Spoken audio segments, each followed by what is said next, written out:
இருந்தான். பறவைகள் இனிமையாக பாடின. அந்த சின்ன வீட்டுக்குள்ளே ஒரு குட்டி நாய்க்குட்டி ஆழ்ந்த தூக்கத்தில் இருந்தது. அந்த குட்டிதான் நம்ம சுட்டி. சுட்டி சின்ன சின்ன கால் நீட்டி ன்னு வாய் திறந்து எழுந்து உட்கார்ந்தது. வீட்டுக்கு வெளியே பார்த்ததும் அதுக்கு ரொம்ப சந்தோஷம். பூக்கள், வண்ண வண்ண பட்டாம்பூச்சிகள் எல்லாம் புதுசாயிருந்தது. சாச்சி அப்படின்னு அம்மா சிரிச்சுக்கிட்டே கூப்பிட்டாங்க. சுட்டி ஓட ஆரம்பிச்சது. ஓடினது.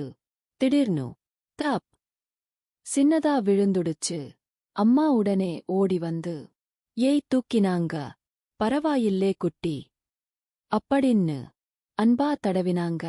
அப்புறம் ஒரு சின்ன பால் கிண்ணம் சுட்டி குடிச்சது. மூக்குல கொஞ்சம் பால் ஒட்டிச்சு. நீ தான் சுட்டி அம்மா சொன்னாங்க. சுட்டி நல்லா விளையாடியது. சுட்டி தலை சாய்ச்சி அழகா பார்த்தது. மாலையில் அம்மா பக்கத்துல சுட்டி உட்கார்ந்தது.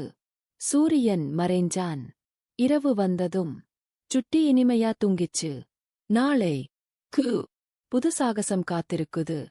நாளைக்கு சுட்டியுடைய புதிய சாகசம் தெரியணும்னா இந்த வீடியோவுக்கு லைக் பண்ணுங்க.